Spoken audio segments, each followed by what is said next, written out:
כולנו יודעים שמשנכנס אדר מרבים בשמחה, ושנכנס אב ממעטים בשמחה. אומרים המקובלים שמהמשפט הזה אנחנו לומדים שתמיד צריך להיות בשמחה. אז כשנכנס אדר מגבירים את השמחה, נכנס אב מורידים טיפה את הווליום, אבל בסך הכל בתשרי, חשוון, כסלו וכו' חייבים להיות כל הזמן בשמחה. כי השמחה, אומר רבנו, שהיא בעצם הדלק של האדם.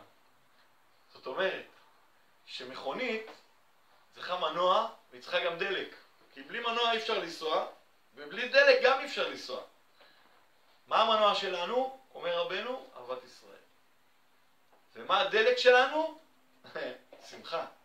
וזה למעשה ההסבר למה אנחנו צריכים כשנכנס אב להרבות בשמחה, כיוון שאדר זה החודש האחרון בשנה העברית.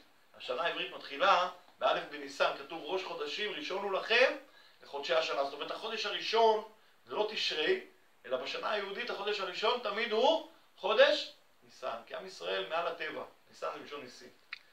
זאת אומרת, אם עשינו את החישוב נכון, אז מה זה החודש ה-12 לפי השנה היהודית האמיתית? חודש ה-12, החודש האחרון זה חודש אדר. זאת אומרת שחודש אדר זה חודש של חשבון נפש. כמו שבאלול אנחנו עושים חשבון נפש לפני ראש השנה, אז באדר אנחנו עושים עוד פעם חשבון נפש. אז מה עושים חשבון נפש באדר? באדר עושים חשבון נפש כמה היינו שמחים בשנה היהודית. מכיוון שאי אפשר לצאת מהמיצרים, כאילו לצאת ממצרים, בלי שמחה. לכן משה רבנו, אומר רבנו, שמשה רבנו, איך הוא הוציא את עם ישראל מהמיצרים ממצרים? על ידי שהוא שימח אותם. איך הוא שימח אותם?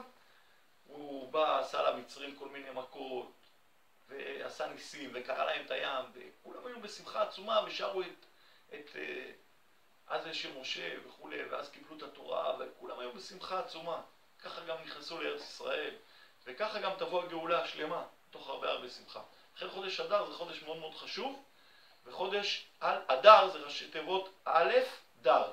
א' זה הקדוש ברוך הוא, כי שם השם הוא באות א', כיוון שהאות א' היא בנויה מאלכסון, שזה כמו ו', ומשני יהודים, אחד למעלה ואחד למטה, זה האות א'. עכשיו כל יוד זה כאילו 10 בגימטריה, וו' זה עוד 6, אז 10 ועוד 10 ועוד 6 שווה 26. 26 זה בדיוק בגימטריה י' כו' כ', זה שם השם. אז א' זה שם השם, דר זה גר. אז איפה השם גר? הוא לא גר בחודש תשרי, בחשוון, כסלו, איפה הוא גר? הוא גר בחודש אדר. למה? כי הקדוש ברוך הוא נמצא איפה שיש שמחה, שנאמר עוז וחדווה במקומו. איפה שיש שמחה, שם השם גר. הוא מבקר בחודש תשרי, הוא מבקר בהיכלו, אבל איפה הוא גר, כאילו באשכרה? בחודש אדר. לכן, אנחנו פה במדרשה, מדרשת מבראשית, קיבלנו על עצמנו, בעזרת השם בלי נדר, כל הזמן להיות בשמחה. לכן, עוד לפני שנכנס חודש אדר, צריך לעשות איזה שמחה, ככה מנוע, סוף הדרך כאילו, לפני חודש אדר. אז בכ"ז שבט, אני מזמין את כולכן, לטיש מיוחד ועוצמתי שלא היה כמוהו מבריאת העולם ועד עכשיו. זה טיש עם חנן בן ארי, המכונה תותי, וטיש עם הרב יצחק פנגר, והרב אייל אריאל, והרב נטף מויאל, ומי לא יהיה שם? בעזרת השם, כולנו נהיה שם בשמחה.